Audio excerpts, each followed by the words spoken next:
Welcome everybody to the 2023 FuelPositive Annual General Meeting, both online and in person. It's great to see people in person. It's been a few years, so this is a real pleasure. I'm going to start by introducing just a couple of people in the audience. Gord Ellis is here, who is one of our new directors this year, and Rob Tokyo is here as well. And Rob has been with the company for many, many years and is a big supporter. And Rob will be retiring this year from the board. So what we'll do is we'll go through the formal part of the agenda very quickly. It's quite straightforward, as any of you would know who have been to these meetings before. I just wanted to welcome everybody formally to the annual general and special meeting of the shareholders. The meeting will come to order now, and with the consent of the meeting, I will act as the chair and the secretary of the meeting. The first item of business will be the appointment of scrutineer to report on the holders of common shares present in person and by proxy at this meeting.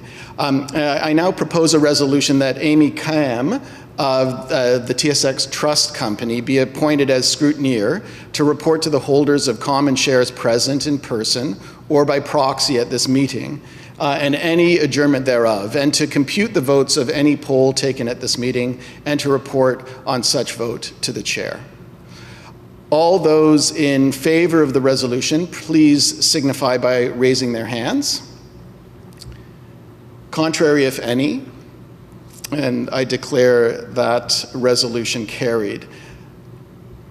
The scrutineer will then prepare their report as the attendance of the meeting, and of course everybody who voted by proxy prior to the meeting. The notice calling this meeting has been mailed to all the shareholders of the company, as well as in the BC, Alberta, and Ontario Securities Commissions.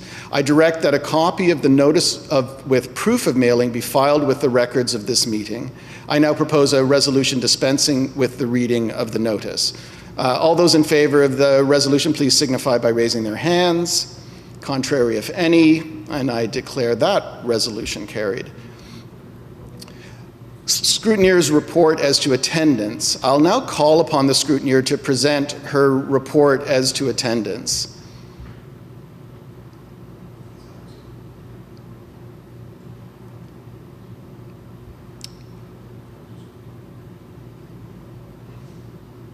Is Amy on as a panelist? Sam is there. Amy?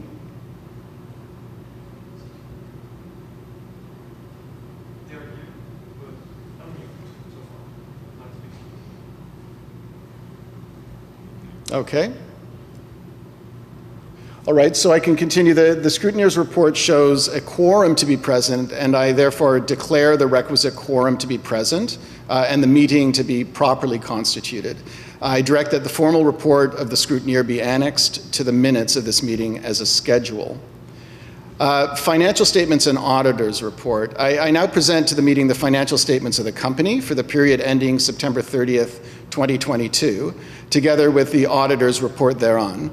Copies of such documents have been mailed to the shareholders who have requested them, and it is not proposed to read them at this meeting. I therefore propose a resolution dispensing with the reading of such documents. All those in favor of the resolution, please so signify by raising your hands. Contrary, if any, and I declare the resolution carried. Appointment of auditors. The next item of business is the appointment of auditors. It's proposed that Clearhouse LLP Chartered Professional Accountants will be reappointed as auditor of the company for the ensuing year. I now propose a resolution appointing Clearhouse LLP Chartered Professional Accountants to the company's as the company's auditors for the ensuing year at a remuneration to be determined by the board of directors. All those in favor of the resolution, please so signify by raising your hands. Contrary, if any, I declare the resolution carried. Fixing the number of directors. The next item for business is the fixing of the number of directors. I now propose a resolution fixing the number of directors for the ensuing year at five directors. All in favor, please signify by raising your hands. Any contrary? I declare the resolution carried. Election of directors. The next item of business is the election of our directors. As set forth in the company's information circular, management of the company nominates myself, Ian Clifford, Shola Ashiru, Nelson Leet, Gordon Ellis, and Lenore Newman as directors of the company for the ensuing year or until their successors are elected or appointed. I declare the nominations closed and propose a resolution for the election of the 5 persons nominated as directors, and further to direct myself as the chairperson of this meeting to cast a single ballot for such election. Such resolution will also authorize the board, in its discretion, to appoint from time to time additional directors to hold office until the next annual meeting of the company, or until their successors are appointed, as permitted under the Ontario Corporations Act. All shareholders who are in favor of the resolution, please so signify by raising their hands. Contrary, if any? I declare the resolution carried. And before we move on, I just wanted to give special thanks to Dr. Rob Tokyo and Marek Wadenkevich, both directors who've been involved with the company for many, many years, who are both retiring from the board this year, and to welcome both Gord and Lenore to the board. We really look forward to having a very, very active board going forward, and this is a very, very exciting shift for the company, very positive as we enter into commercialization. The 2023 stock option plan, as set forth in the information circular, the company is asking disinterested shareholders to approve the 2023 option plan and an increase in the maximum number of common shares issuable upon the exercise of options granted. I now propose a resolution approving the company's 2023 stock option plan. All shareholders who are in favor of the resolution, please so signify by raising your hands. Contrary, if any? I declare the resolution carried. And I believe that this concludes the formal business to properly come before this meeting. Following the termination of the formal business, certain members of management will address those present at the meeting, and you will have an opportunity to ask questions. So if there's no further business, if anyone has anything to raise in the formal context of the meeting, now's the time. Seeing none, I now propose a resolution that this meeting now terminate. All those in favor of the resolution, please so signify by raising your hands. Contrary, if any? So I declare the formal portion of the meeting is now terminated, and thank you very much for your indulgence. So now on to the management update. Nelson and I will go through a number of very exciting aspects of the company over the last year and a half since the last AGM.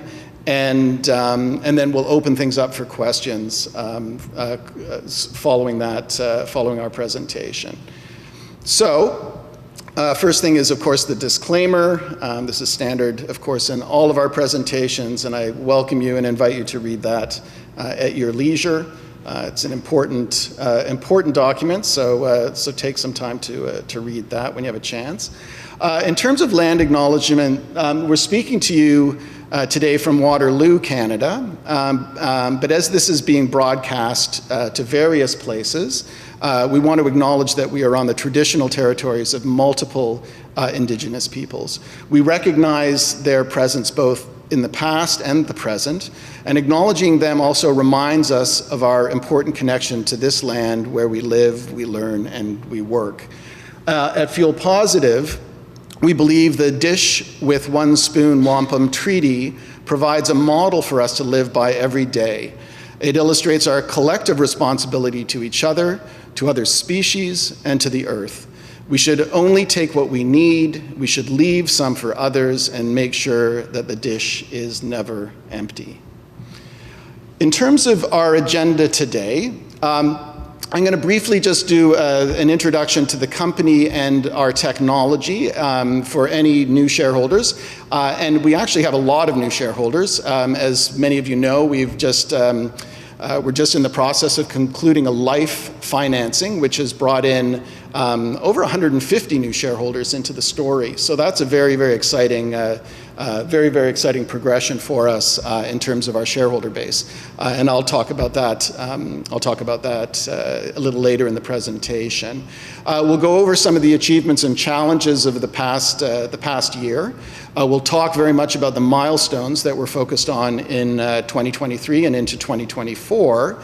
And we'll give you organizational updates, system testing, production plans, sales, and financial updates as well as we go through this.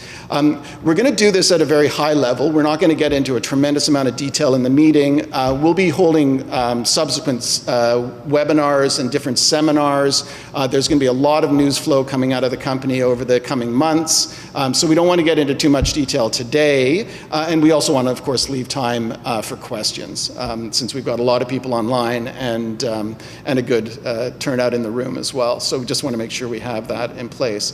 And then after this meeting, for those of you present, there's an opportunity to do a site tour. The site tour, you just have to register at the main, at the desk that you came into. You need to sign an NDA for the purposes of the tour. And we'll be providing a shuttle after the meeting for those interested in the tour. There's not enough parking at the site, so the shuttle will take you there. It's only about 5 minutes from here, and then at the conclusion of the tour, return you here to your vehicles. Absolutely no photos, videos, or recordings while you're in the facility, as I'm sure everyone can appreciate. I'm just a slide ahead of you. In terms of the vision, we've talked about the work of Greta Thunberg over the years as being an inspiration for all of us. The only thing I'll note is last week in Sweden, the Swedish police, in their infinite wisdom, arrested her at an oil and gas protest, which I thought was sadly ironic, given the circumstances of the planet today. We are a Canadian growth stage company, so we are out of the R&D aspect of our development, and we're looking at all sorts of different solutions. Of course, our initial solution is very much focused on green ammonia. We'll get into a lot of detail on the technology today, and of course share a more intimate view of where we're at with those of you who are able to join us after the meeting. We're looking at economic viability, significant return on investment for both end users and for the company. So really technologies that are ready to commercialize today. This is very much the focus and has been over the last several years. We don't want to adopt technologies that are decades in the making. We are very, very much focused on technologies that are ready for core global markets today. Of course, our first product is green ammonia. For those of you who don't have familiarity, ammonia has been produced for over 100 years now. About 200 million tons are produced every year, and about 80% of it is used in agriculture as nitrogen fertilizer. NH3, of course, has a huge amount of nitrogen concentrated in it, and every plant that grows needs nitrogen to grow. The amazing thing about synthetic ammonia is that it's really today the reason why we're able to feed half the population on the planet. So it is an absolutely essential component. It's also used in a whole bunch of different industries, some of which we're looking at and touching on a daily basis now. Quite interesting as sales inquiries come in. We're seeing a number of different sectors with a tremendous amount of interest in what we're doing. The thing about ammonia, though, of course, is the great paradox, and that is that this is incredibly essential material is also one of the most carbon-intensive manufacturing and transportation, distribution commodities on the planet today. Today it's all produced in large refinery size environments. It's tied directly to oil and gas or the fossil fuel industry.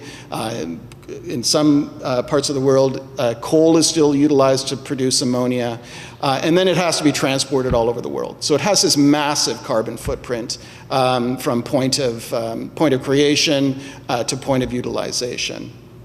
As all of you know, our business model kind of turns everything on in that industry on its head. We believe, and our technology proves, that end users can cost-effectively produce their own green ammonia on site for utilization as an end user. And this is a massive shift. First of all, it makes supply and cost absolutely controllable for the end user. So a commodity that is typically has this incredible swings as it relates to both cost and supply is suddenly normalized and put into a very structured environment for that end user so that they are able to predict and our expectation is for decades, both the supply and cost availability of green ammonia produced on their facility at the end use. In terms of that, sorry, I think I'm too ahead of you here. The key here, of course, is that we want to create a system that is easy to integrate for the end user. Our first customers, as most of you know, are farmers. The application in farming, of course, there's no learning curve. 80% of it, as I mentioned, is utilized in agriculture today. It's a very easy point of entry for FuelPositive into an environment where there's a tremendous amount of familiarity with the product. The other thing that's, again, is incredibly important in agriculture is the stability of supply and cost. This is what we hear over and over again is the frustration of farmers around the world in terms of getting the necessary nitrogen that they need, but also getting it at a price that is stable. And the prices have been incredibly unstable, dramatic increases in price over the last 5 or 6 years. So a very unstable commodity. So I'm going to jump now into some of the challenges that we faced over 2022 and into 2023. Of course, we've talked a lot about the supply chain issues that are not unique to FuelPositive. Anybody in manufacturing today, whether you're a Tesla or a FuelPositive, you're facing the same sorts of challenges in terms of access to materials, access to technology. And Nelson and the team have done a phenomenal job in mitigating those issues, but they still exist. And they're part of our day-to-day planning to make sure that we're mitigating and creating as much ease through our own supply chain issues. The other thing, of course, throughout the second half of 2022 and into the first half of 2023 is access to capital. Globally, small cap, micro cap technology companies, money just dried up. The funds were elsewhere. They were not focused on technology, and they were not focused on companies of our size. So we faced a lot of challenges in the fall in terms of funding. Fortunately, we had some very supportive bridge financing. And then, of course, late in June, we announced a $7.5 million financing, and I'll give an update on that shortly, which has been very successful, and we're extremely pleased with that.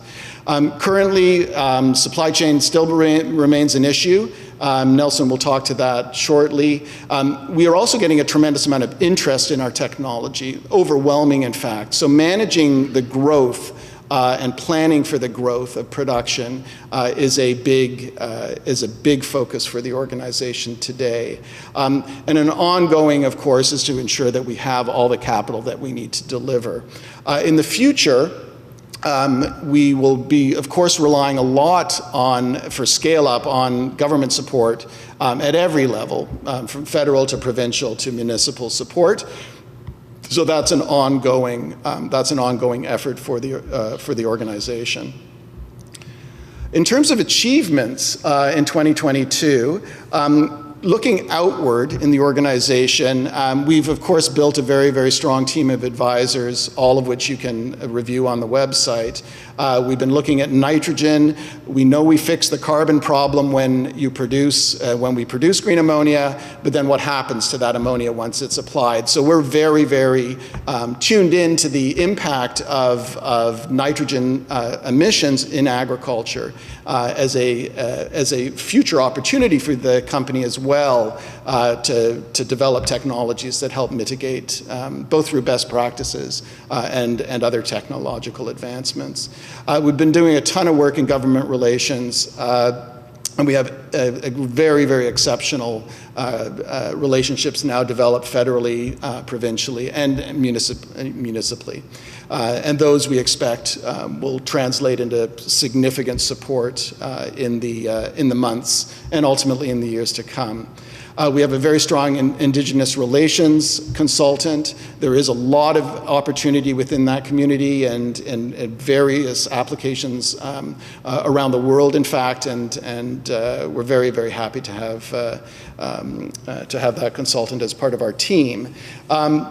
We've been doing a lot of work looking at controlled environment agriculture, greenhouses and vertical farming, of course, with the impact of climate change become more and more essential forms of agriculture into the future, and we believe we have a perfect fit into those very, very significant markets, which are growing exponentially as well. And then we built out our investor relations team significantly over the last year.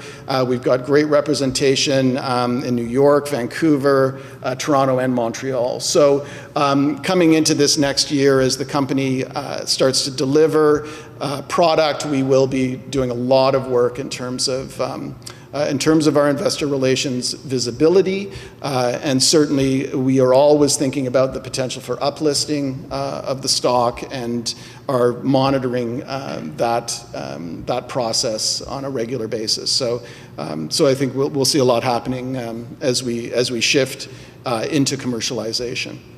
Now I'll turn things over to Nelson so he can take us through some of the very, very important developments that we've achieved here in Waterloo. Thanks, Ian. Everyone can hear me okay? Thanks very much for coming, and thanks to everyone attending online.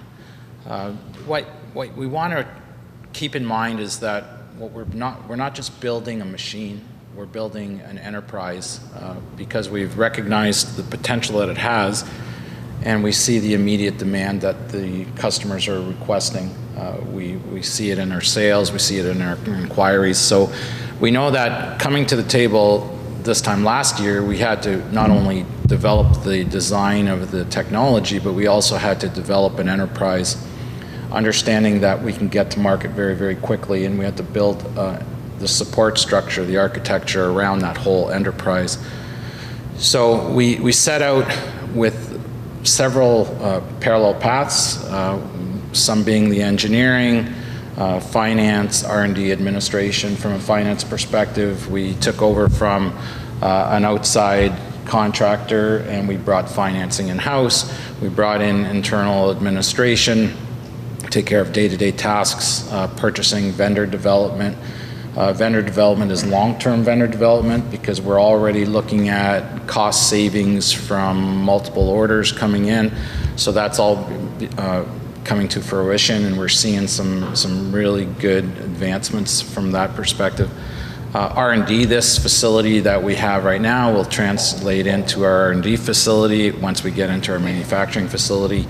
As we were optimizing the FP300, 300 means it's 300 kilograms per day, and that's the base system.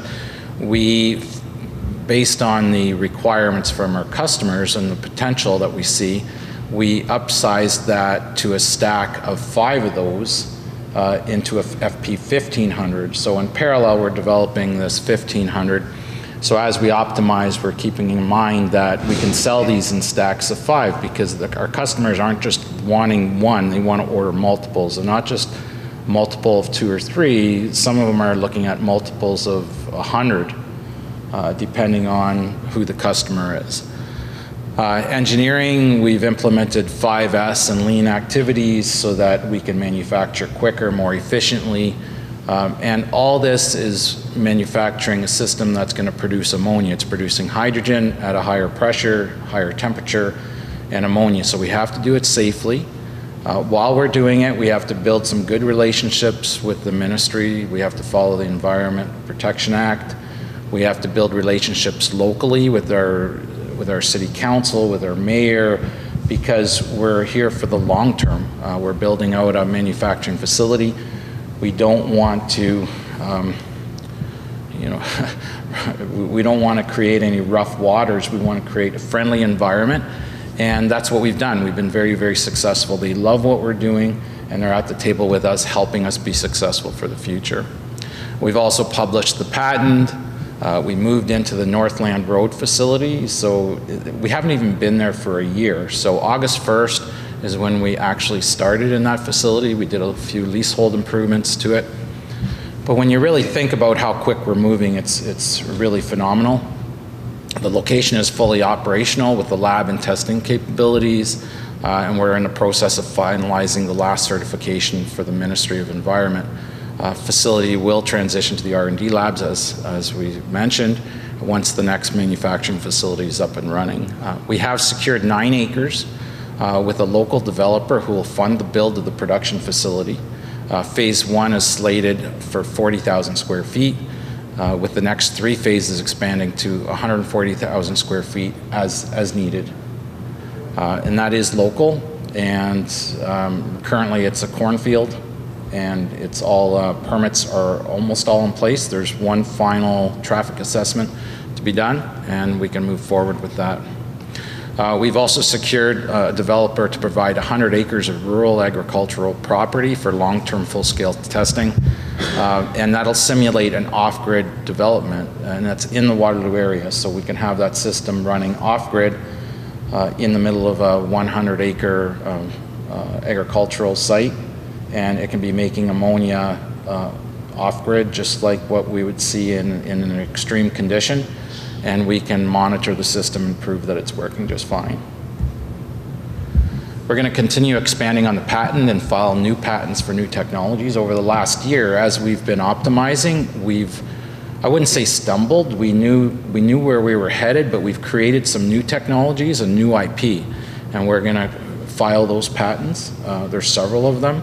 Now that we have some capital behind us, we're going to file those patents, and very interesting IP. IP that allows us to work with complete off-grid installations and allows the technology to adapt for the power fluctuations. Some of the other next steps is to secure an interim facility, 15 to 20,000 square feet, for manufacturing for the next 6 systems. As we spoke, we've announced before that we've done the pre-ordering. From the pre-ordering, we have about 30 systems spoken for, and we've expanded that out to another 70 systems. So we have to start planning the build of those 30 systems, those first 30 systems. So we do need an interim facility. So we're getting very close on those facilities, but it's a 0.4% vacancy rate locally. And it's very similar all across Canada and into the United States. So it's very, very difficult to find space. And with the space, we also need power. So we can't just move into an office building. We have to have an industrial space with the power.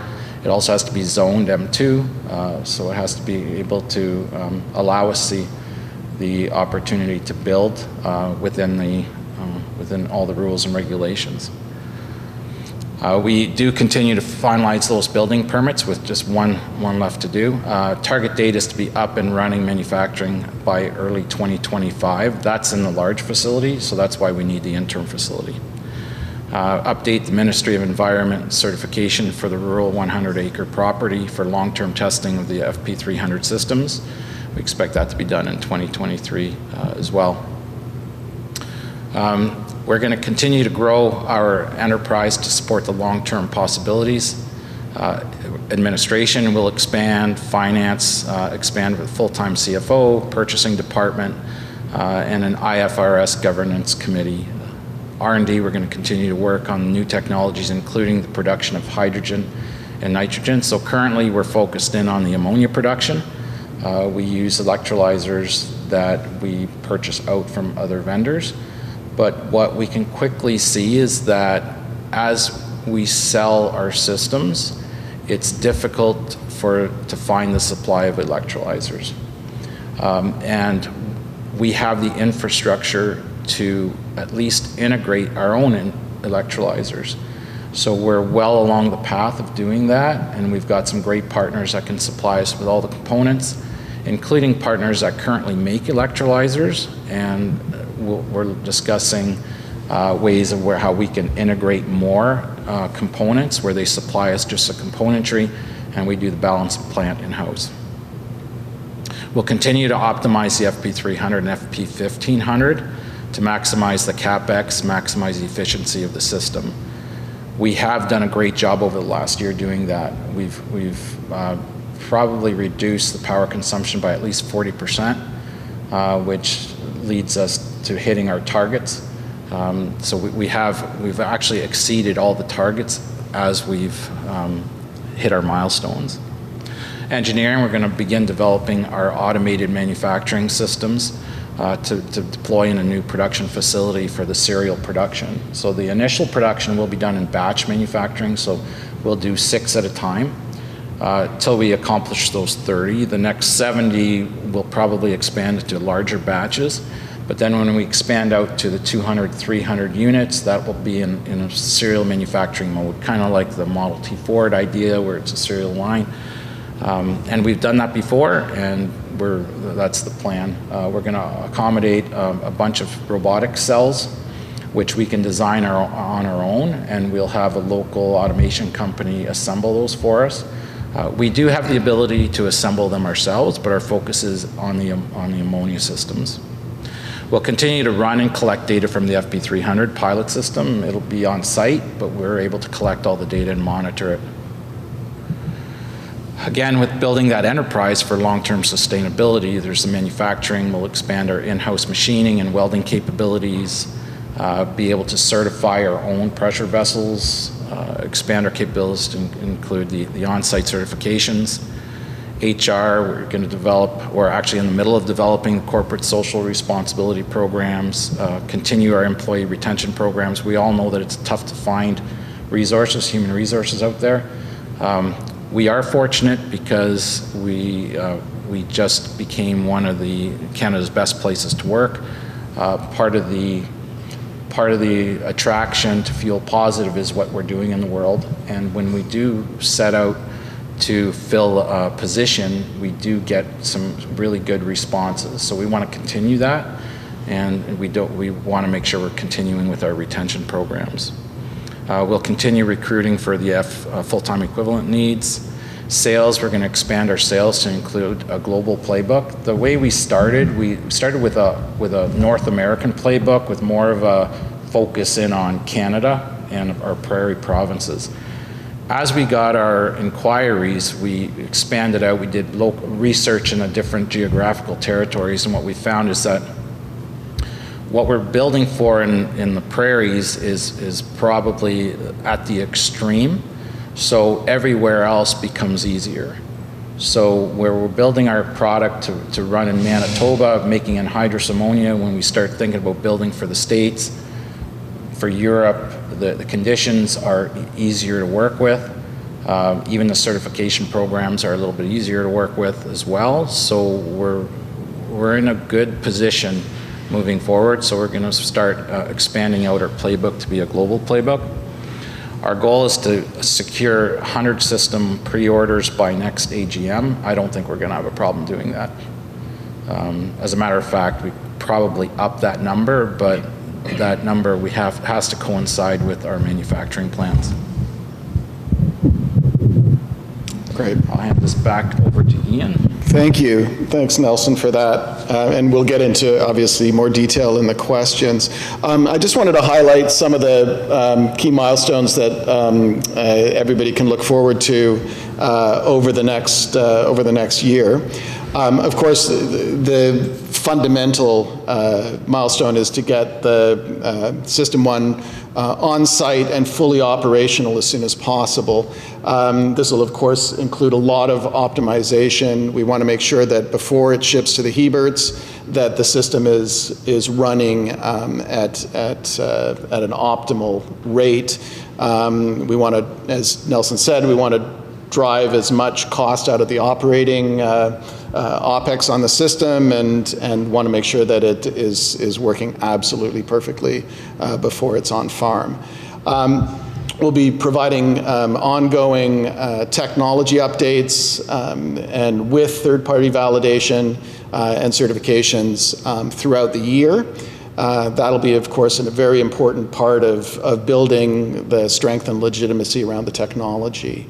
We'll be formalizing the orders for the first 30 production systems that Nelson was mentioning. So that will be a very, very important step for us, and very significant deposits for those systems as well. The interim facility is key because the interest is growing so significantly. We've just got to make sure that we can keep up with at least initial demand on that, but ultimately move towards large scale production in the much larger facility. So those are really the key aspects of this coming year. We'll also be obviously making announcements around, on the financial side, around support from different agencies. We expect that we'll be able to talk about that in the very near future. So that'll be something to look forward to as well. In terms of funds raised since the last AGM, we were originally looking at raising money last fall. As I mentioned, the market was highly uncooperative during that period, to put it mildly. It has been the most challenging market I've seen in over 20 years.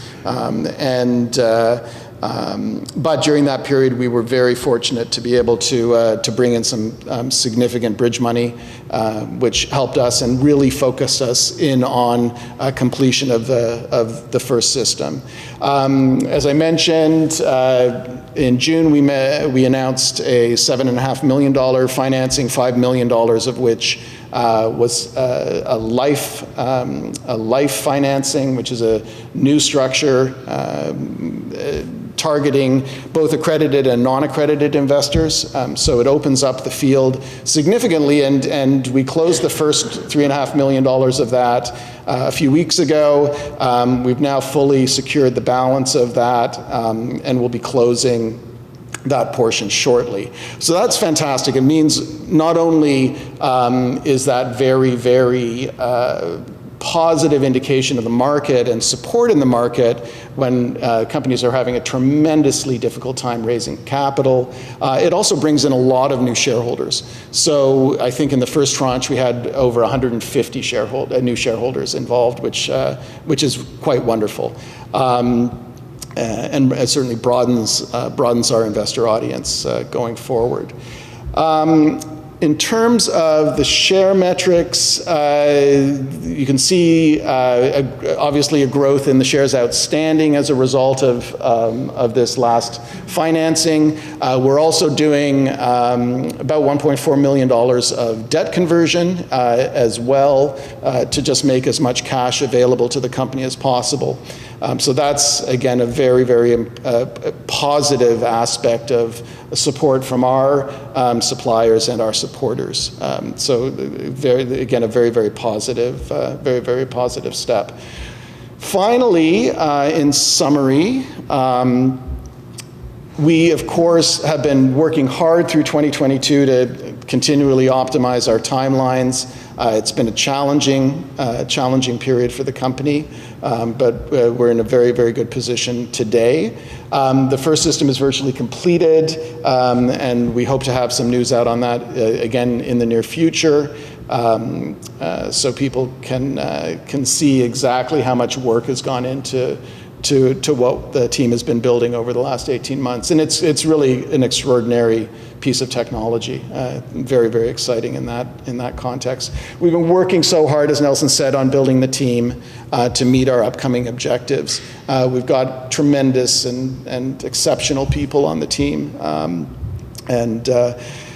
To become a best place to work, you've got that actually comes from feedback from the employees. So we're very, very proud that we met that objective and recognition this past year. That's very, very important. We've been raising money in profoundly challenging markets, which I think again speaks volumes to not only the skill of the team, but the unique characteristic of our business model. We have a very, very strong business model as it relates to an industry that needs change, needs profound change globally, and that we're seeing that recognition as we raise capital. And similarly, we're seeing a tremendous amount of interest and support on the government side of support and funding. So again, we'll talk more about that in the future. Intellectual property, the team has been developing, as Nelson said, a lot of very, very interesting I would say primary systems, but also some very interesting spin-off technologies as well. So you'll see more of that in the coming months. And then the sales traction. We haven't even started marketing these systems, and we've already got well over 200 very, very serious targets in pipeline. So and having the first system fully operational will obviously help convert a lot of that interest. So that sums up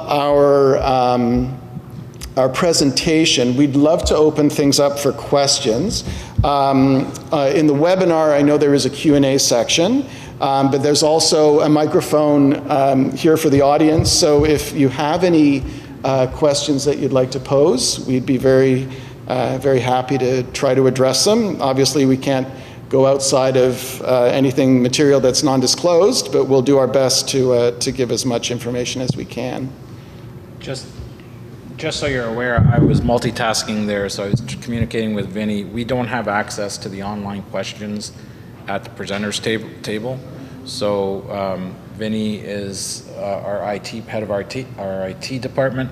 He's going to forward me the questions as they come up online, and we're going to open up the microphone for any questions here on site. Yeah, just come to the microphone, identify, let us know who you are, and then please go ahead. Yeah, Edward Bratton here. Oh, is that on? I'm not sure it's on. It is still on. It's on. So I'm Edward Bratton. I've been a long-time investor.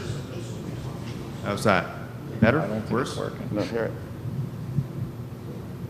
Testing 1, 2, 3. Oh, there we go. Great. Okay. So I'm Edward Bratton. I've been a long-time investor. I've also been a recent participant in the life issuance for many reasons that you can see. You've talked about the company in the past and where you've come from. Have you benchmarked yourself compared to other entities that are sort of similarly in a similar stage, moving from a R&D into this the first point? Mm-hmm. That's a great question. When people compare us with other options, we'll say, instead of competition, because everybody's somewhat different. So if we look at some of the companies that people compare us to, we'll pick another public company like Ampower. Their information's available on the website. I have access to it. I don't have access to details around how their technology works, but what we do see is their target market. Their target market is totally different. So we don't see anyone else that's hitting this target, the same target market. So a system that puts out 300 or 1,500 kilograms per day. These other companies are targeting these much larger markets where they're hitting retailers, et cetera. So from a market perspective, it's hard to determine how we sit. But from a technology perspective and where we are currently, and you'll witness this when you go see our site, from what I'm aware of and what I've seen online, there aren't any other companies that are doing what we're doing. So if we compare Empower and what they've announced, they're not making their own hydrogen, they're not making their own nitrogen. They've chosen the route of purchasing their hydrogen, purchasing their nitrogen, which it's one way of doing it. You can kind of streamline your way to working on your prototype, and that's what they've done. And they've made that decision to proceed that way. We thought about doing it that way when we first started, but then we've identified that there's an extreme demand for this product and we had to streamline our way to market. And we felt very confident in the design, and we felt very confident in the industrial process that we were undertaking, that we were going to be able to get there without having to make another portion of a prototype. So what we did was our first pilot system is a full-scale pilot system. And you'll see it. We're being very, very successful with it.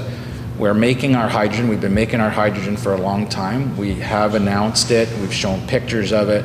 There's security video. It's so exciting. If you want to watch it for half an hour, you can fall asleep pretty quickly.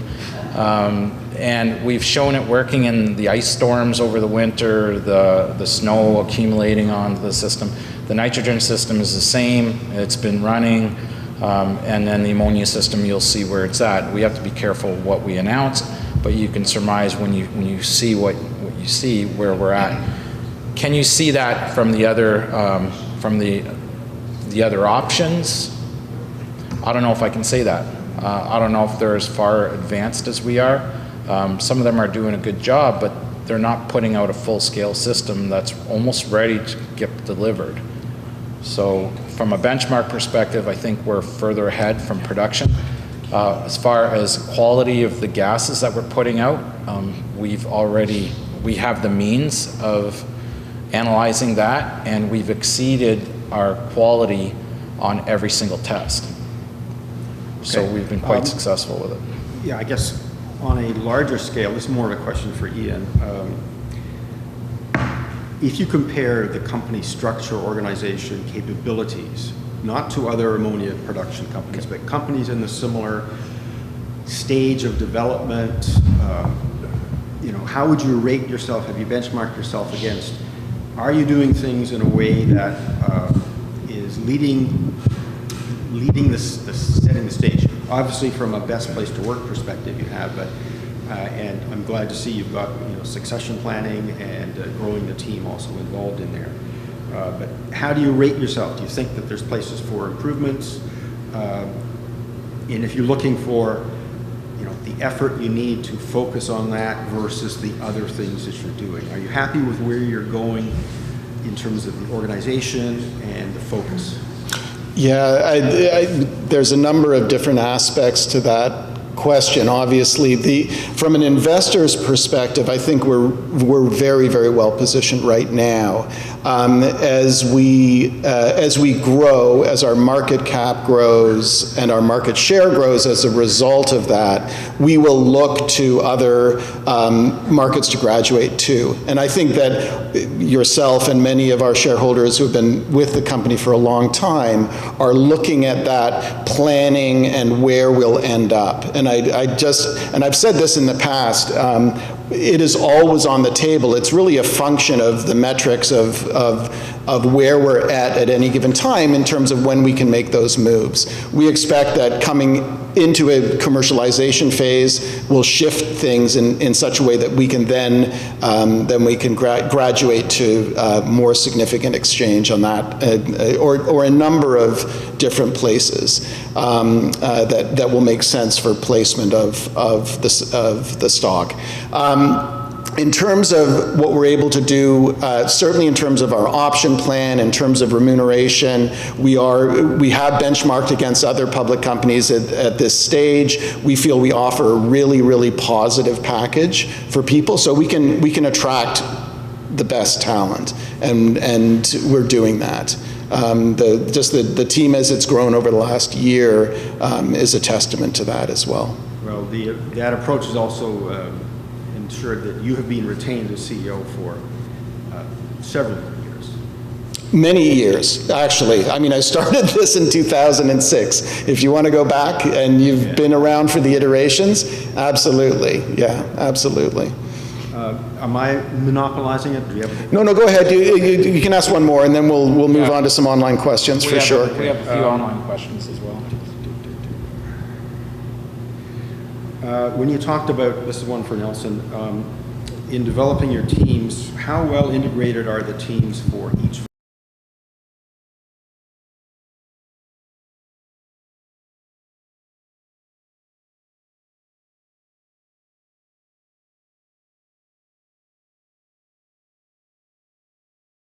Of keeping teams focused, multidisciplinarian? Are they, where are they in their team formation stages of storming, norming, forming that kind of capability that is required to be successful? Well, what we've been doing is developing process-based development.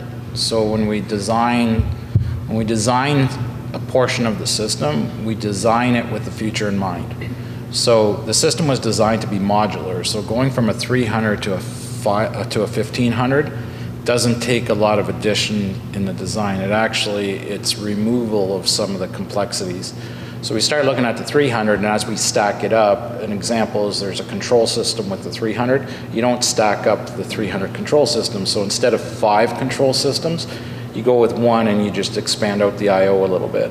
So our head of electrical engineering, Janusz, he's doing a great job with developing that. And as far as growth and handling the next systems that we have to build, we've developed a supply base, an external that we can subcontract to, because we're not going to come out of the gate and build a huge factory without knowing what our long-term sales and our forecasting are going to be. So we're developing that legacy data now, and we're understanding how many leads and how much activity will drive more and more sales. And we can see what our close ratios are, and then we can see based on our forecast what we have to grow to. But for now, what we're doing is we're subcontracting a lot of the manufacturing. So the designs are built out so that they're modular, so it's easy to expand out to the 1500. And as far as our staff and how that goes, we have a tremendous staff, but they're new staff, and it takes time to get them trained, because there's a lot of hydrogen training, there's compressed gas training, and they have to be approved at certain levels before we can even put them in front of a machine and test it. The machine itself runs at 300 degrees Celsius. If you just bump into it, you can burn yourself, right? And we don't want to insulate it on initial testing, because if you want to make some changes, you have to rip off all the insulation, and it's just counterproductive. So we believe that we're following a pretty good strategy. We are keeping in mind and being mindful of our costs. So it'd be easy to go out there and just hire 20 people for one department. We're trying to make the most with what we have. The capital raise will come in handy right now, that we can go put the pedal to the metal and move forward. One of the questions online was about the delays that we've had, and some of it has to do with capital, some of it has to do with supply constraints. And I'll give you a case in point. We have a compressor that was due to arrive first week of December. It came towards the end of March. So when we were making announcements back in November and December, that supplier told us it was coming early December. Like, they didn't tell us it wasn't going to arrive. And then all of a sudden, then we see this delay. And then, of course, we have to start managing our vendors and start driving to their facility in Philadelphia and watching what they're doing. So there's some management, there's some controls that we have to put in place when we do some vendor management. But that's just part of something new. Part of the make or buy decision making. But you got some more questions there. Yeah. So before we take the next one, I'll just take 2 questions from online, and we'll come back to the microphone. So the first question from Edward Tartar asks, are there any technical issues that have delayed the Manitoba installation? There wasn't any technical issues. It was one to do with funding, and the other one was to do with the supply chain. So if our funding had closed in November and all those components all arrived, we had some other major components didn't arrive till early April as well. We would have been sitting here in the end of January, early February at the same point that we're at. So it wasn't a technical issue, it was more supply chain and funding. Then we have another question here. Has the second tranche of the 3.5 million been secured? So yeah, no, in the presentation I mentioned that the 5 million, the 5 million of the life has now been fully subscribed to. We're just working on the accredited version, portion rather, of the announced financing. So we'll be providing an update on that in the very near future. So yeah, the life financing has been profoundly successful for the company and of course for the shareholders as well. Okay, yeah, we'll go to the floor. Hi, I'm Dr. Joe Stankitis. I'm an investor from across the lake in upstate New York. I'm also here at the behest of Dr. Marvin Hoffman, who is 99 years of age and can't really make the trek for 4 hours to come up here. But we're both excited about the concept here and everything. And a couple of questions. His question is, he'd like to see this succeed before he goes to the hereafter. Okay, 99, but whatever. The thing is, when do you anticipate actually having revenue recognition occurring? Because on the financial statements, it's all nil, basically, for that. That's one of the questions that we have for you. And then, when do you assume that's going to happen? And I know you've got a lot of challenges with supply chain, so anyway. I'm just going to shut the microphone off for a second because I have to ask Ian a question. Okay, so, sorry. Can I answer that after a second? Yeah, you can. Sorry, I just want to be careful with what I announce right now because we haven't announced too much with regards to revenue. So last year around this time, we started predicting where our costs profitability threshold was going to cross. So we sell our systems. We had to put a price tag on our system. So the price tag had to be economically viable for the farmer. So part of that cost is the CapEx and part is the OpEx.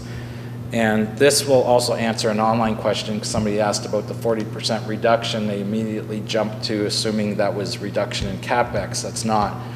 As you develop, you monitor how much power you're consuming from the system. And we have a target of 150 to 180 kilowatts for the system to run at. Initially, the initial system that we build won't run at that because we build it like a space shuttle, right? It's built with extreme amounts of instrumentation. It's capable of compressing at 3 times what we really need to compress at because we don't want to chase our tail. If we're not making the ammonia that we want to make, we don't want it to be because we didn't order the right size air compressor, right? So we want to upsize everything to make sure that we're not chasing our tail. So we've done that. We start using a lot of power and we start reducing that power and optimizing as we do all of our tests, our flow tests, thermodynamic tests, all that sort of thing.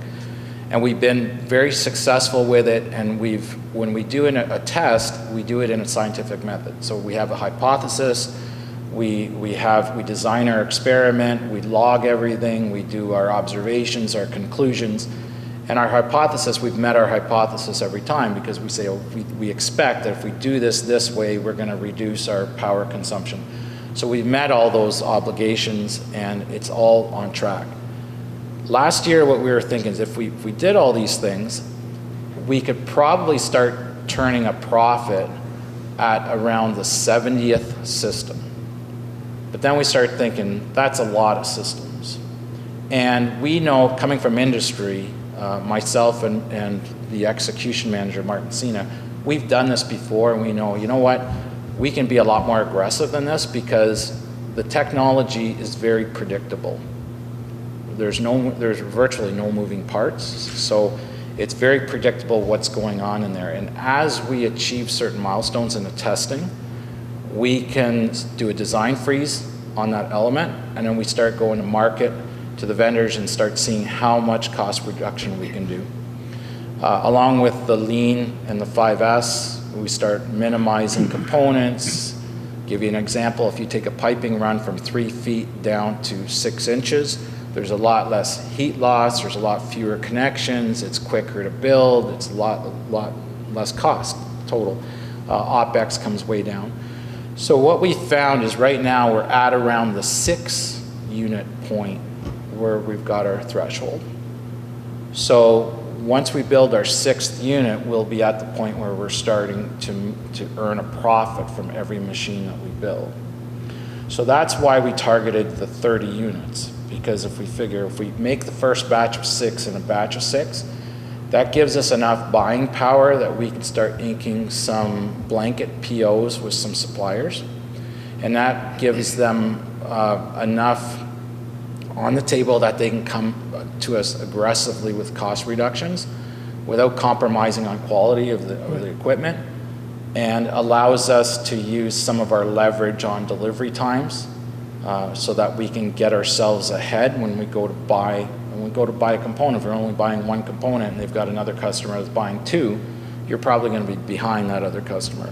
But if we go in there and we have a blanket order for 30 units and we're going to be buying in sets of 6, that changes our status. And that we've seen this, and we've got it. We've got it proven. We've seen reductions of cost, tremendous reductions of cost. And don't think that now we can reduce the price of the system. What that's doing is the initial deficit that we had of the profit, we're closing that gap very, very quickly. So now we're at about the 6th system. So the goal is to make those 6 systems and cross that threshold and start making actual profit on each system. We believe that within the next 30 systems, we'll get it to the point that we can start reducing the cost of the actual unit and maintaining our margin as well. One other question here about the electrolyzers. You're talking about the supply chain for that. Is the enterprise being held hostage by foreign players and all that in there? Like, for example, you take a look at some tech folks like Apple and all that, they've got the Chinese in the game and all that stuff. A similar situation, or are these homegrown suppliers in Canada and or the US that you're reliant on? So the whole world right now is trying to buy electrolyzers. So the hydrogen is the big buzzword. And ammonia, the growth in the ammonia economy is unprecedented. Not only are you taking the old ammonia plants and shutting them down and having to replace them with new ammonia plants, so they need electrolyzers, they need large-scale electrolyzers. So what's happening is most of the electrolyzer companies aren't focusing in on smaller electrolyzers. If they are, they're focusing in on very tiny electrolyzers that someone may want to install at the back of a Canadian Tire or Home Depot to make their own hydrogen for their forklift. Or they're looking at megawatt electrolyzers like a TerraPower, who's going to take the curtailed power from Niagara Falls and make all this hydrogen. So with that challenge, there's other opportunities. So you see these companies that are producing so much hydrogen, they're producing more hydrogen than what they need. So there's an opportunity for us to sell a system minus the electrolyzer. Mm-hmm. So that opens up, and when we talk about companies who want over 100 at a time, that's the kind of companies that we're talking about. And then when we look at the electrolyzers, we say, okay, if we can't go out and buy these electrolyzers and we can't count on these companies to supply us the electrolyzers at the size that we need, we've got the factory and the infrastructure to build that balance of plant. So we can buy the stacks from electrolyzer companies or from stack companies who focus in on that, and then we can build the balance of it within our plant because we're already doing that. So that makes a lot of sense moving forward, and we can control our supply. We have been fortunate because we found 2 suppliers in Canada, one within an hour of us to supply stacks, and the other one is at the other end of the country, but it's still in Canada. So we've been very fortunate with that. Okay, thank you. Thanks so much. And I'll just add a point to profitability. The numbers that Nelson was talking about does not include carbon credit value as well. So, which, depending on where you're selling in the world, can add a very significant margin for the company in the future. So just keep that in mind. So a couple more quick questions from online. Somebody asked, how many full-time employees do you currently have? I believe we're at around 20, 18 or 20. We need more, and we will begin our recruiting to fill in some of the positions that we require in the upcoming months. Somebody's asking about carbon credits and saying, well, what's the status of the carbon credits? So our status changes as soon as the first system is installed on farm in Manitoba. The credit is attached geographically to the system. So as soon as that system is then in place and producing, that is when we go through the final certification process and start accumulating credits related to production. With that question, it also asks, when will the first system hit the farm? Understanding that there has been some delays.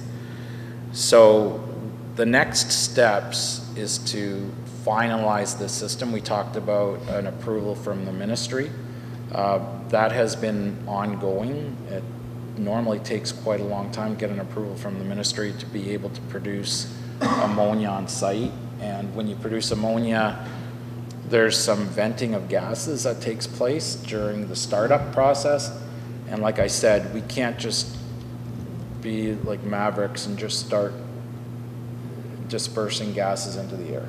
So we have to be mindful of our environment, and so we're following the processes accordingly, and we expect to have our certification very, very quickly. We don't expect it to last beyond the end of July, which that will put us in a position that we're expecting, if that comes through, and we have no reason to believe that it won't come through, that we can give the go-ahead to prepare the on-site at the farm. So on-site at the farm, we've done everything we can so far. We've got all the permits. We've got the electrical contractor has been given all the information. He's prepared with Manitoba Hydro for the upgrades and the electrical. So at Curtis's farm, he's done a good job to be ready. The next step for him is we need to order the storage tank for the ammonia, because as soon as we say we're going to prepare this thing for shipment, it can be there all connected. What are you going to do with the ammonia? You have to store the ammonia. So there's a lead time on a storage tank. So we have to kick off the storage tank, and then that storage tank has to be installed. So we believe that as soon as we get this approval and get the go-ahead, the funding, the capital raise plays into it. Now that we have that, we can finalize everything, and then we can execute on that order. Depending on how long that's going to take to install, that should line up with the installation of the equipment. So we would think that after the end of this month, or maybe just a little bit into August, there won't be any other delays getting it onto the farm. But then actually turning it onto the farm, we need to put the ammonia somewhere. So then we have to get the storage tanks in place. So I would ask, you can ask anyone, if they're in my position and you have the system finished and you're ready to ship, would you ship it knowing that you can ship it within 1 month, have it all installed, up and running? And if the storage tank supplier says, well, we're not going to ship the storage tank for 3 months, and you've got the opportunity to run that pilot on your site for another 2 months and collect all this data, why would you ship it right away? So you want to ship it kind of like Toyota's just-in-time theory. So if we know the tank is going to arrive on a certain date, we want to back that date up to say, okay, they're going to arrive on a certain date, they need 2 weeks to install. We're going to arrive on a certain date, we need 1 month to install. So what we want to do is be 2 weeks earlier than that tank, and then take advantage of that time here on our site running the pilot. So there's a little bit of scheduling that plays into that. Just follow up on that. Who's responsible for supplying that tank? Is it you as FuelPositive, or is it the customer who's responsible for ordering, installing, paying for the tank, etc.? Yeah, that's a good question.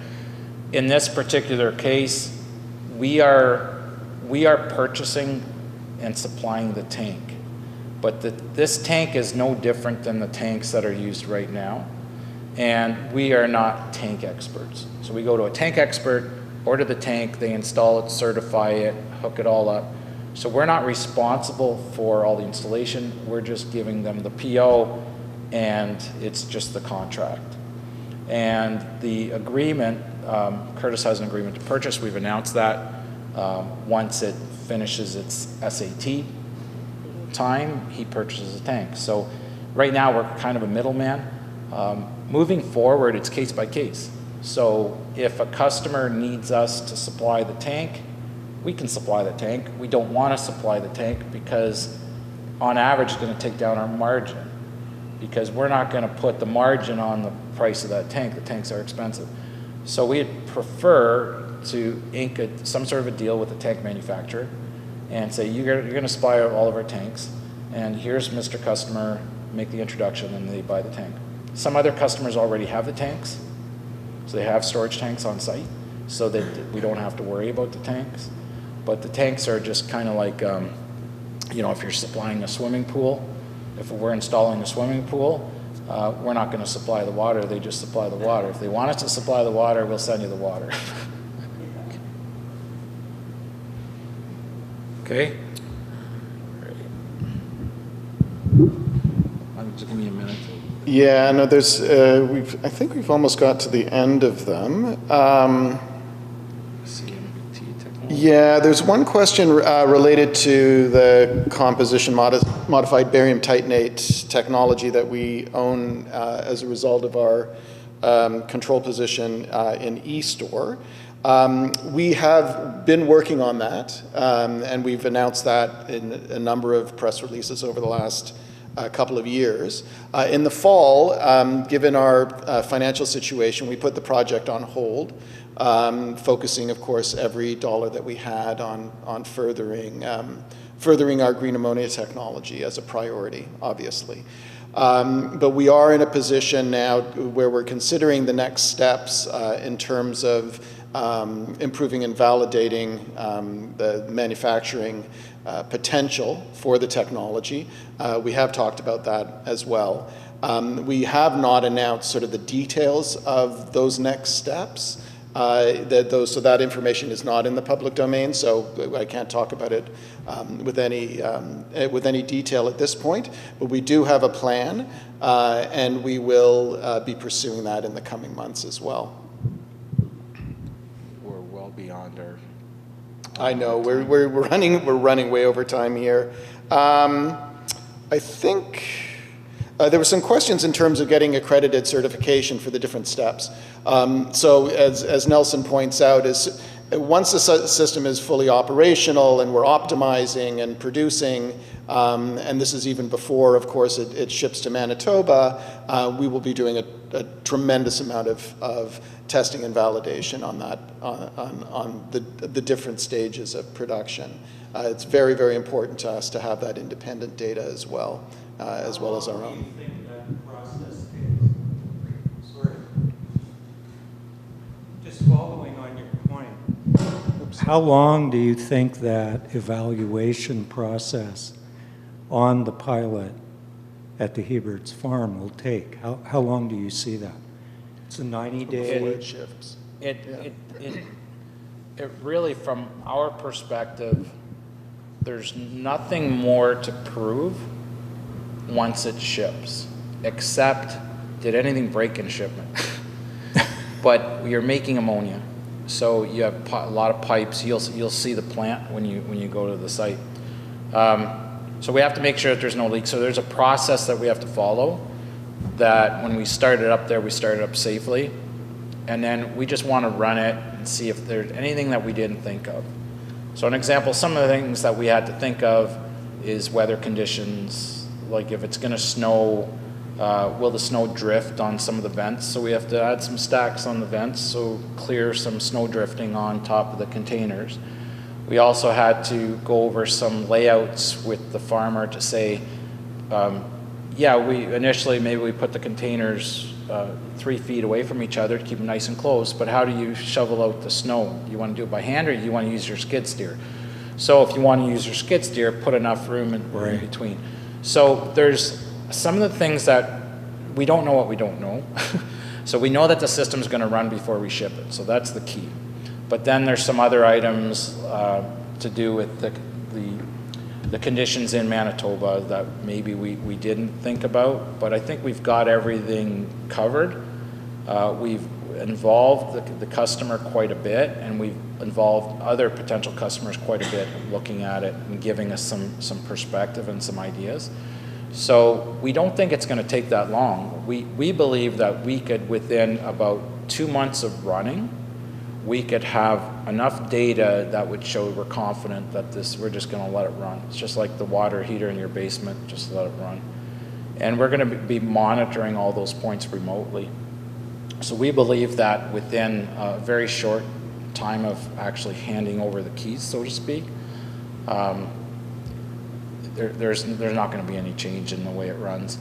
There is going to be some ability to predict some maintenance, so we're going to be able to see, is there any degradation of some of the components? We're buying components just like you would buy a kettle. You go to Home Depot and buy yourself a kettle. You don't know if it's going to break in a month, but it says it's going to last. Right. That was one of my questions. Do you see any follow-along revenue streams after a system is installed and running, whether it be technological or service contracts, or how do you see that? Is there a follow-along business revenue generation potential once a system is up and running? There is. It's not very significant just because of the nature of the equipment. So in my past, we built out profit centers that were aftermarket parts and service divisions, and when you put in a line, you would sell monthly service packages and that sort of thing. You made a lot of money off it. With this type of system, there's not very many moving parts. So an example, if there's a compressor, there's some diaphragms to change out. We will train, initially we'll send out our own teams. So we are included in the first year in our proposals for our teams to go out and do the maintenance. The customer gets quarterly service. So we go out and we want to see what's happening as well, so that we can, judge for ourselves what's actually happening. The customer can't get into the containers. That's one thing you have to remember, is they can't just open up the door of the container. There has to be a request to enter, and then this computer system allows them to get into the container. So we can even monitor if anybody's gotten into the container, when they got into the container, how long they were into the container. So, and we don't allow them in until the temperature comes down to a certain temperature, pressure has been exhausted, all that sort of thing. So it's very, very safe. As far as the maintenance, there's compressor maintenance. The stacks will have a certain amount of maintenance. Electrolyzers, some of this new technologies that are coming out, who knows? Like, some of them are predicting 20 years, 30 years, but you have to say, well, I'll believe it when I see it. We're saying that the catalyst shouldn't need to be touched with at least 15 years. We can say that because of legacy data from the catalyst companies. That's actual data that's come to us from the catalyst companies.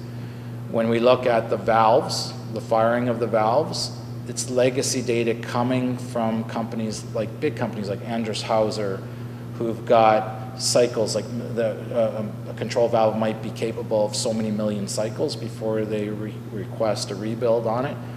Well, our systems don't cycle every 2 seconds. So what we do is we do a life cycle analysis on it, and we say, well, 1 million cycles, that would probably last 30 years. So we have to look at other things that could happen. If there's ammonia going through it, will it degrade the seals? So we have to start thinking of that. That's called a FEMA, a failure modes analysis. So, so we start looking at that. We start predicting when it has to be, maintenance has to be done on it.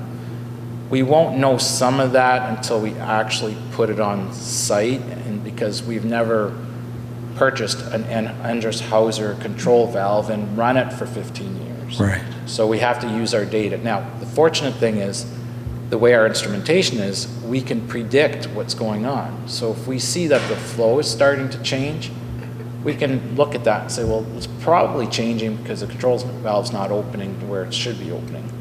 It's not catastrophic, it's not going to stop the system, but now the next time our team goes out there, the next quarter, they can evaluate that and they can just change it out or change out the seal, that sort of thing.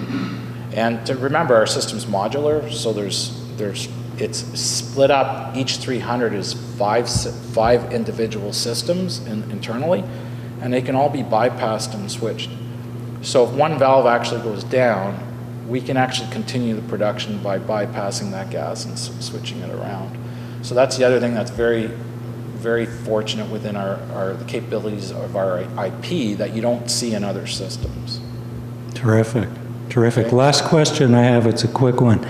When you go to serial manufacturing, the 40,000 square foot location you were referencing, the CapEx there, is there any government programs that can assist in providing support, tax credits, funding, grants? And how do you guys see that? Yeah, no, absolutely. There are legacy programs, and there's a lot of current programming that's come across over the last 12 to 18 months that's applicable. We expect that we could get to a point where we have 70% support from programming, and it could be a combination of programs, but extremely significant. And as I said earlier, we've got a lot of very, very high level interest and commitment. We can't talk about the commitment yet, but we have received a tremendous amount of support. You saw it with the one thing that we had announced was support from Manitoba Agriculture, which was right. Which the was 300,000. Yeah, the 300,000, which again, not a huge number, but very, very significant in terms of the message that it sends. So. So we're getting a very, very positive response, and we will, of course, we'll disclose that as those announcements formalize, or those arrangements formalize. So we can keep going. Yeah, no, which is good. So we could keep going all afternoon. Thanks, guys. I just want to say congratulations on the development, on the progress, and also on the filling of the life fundraising. Yeah, no, and thank you, of course, to all the investors as well. A real thank you there. Thanks. We do have some questions that we can't get to, but what we're going to do is we're recording those questions that were presented online, and we're going to try to answer all the questions in the near future. We'll sit down and go over all the questions. Most of those questions already have answers in the frequently asked questions section of our website, so we'll probably direct it to some of those answers. But we'll provide those answers. Yeah, and this presentation, of course, will be online as well. So you can refer to that going forward. So thank you, everybody. Thank you, everybody online, for participating. And now we have the pleasure of those of you who have signed NDAs to make our way over to the facility and have a tour, and you can see exactly where things are at, which should be a very exciting visit. So again, thanks, everybody. Thanks for your time.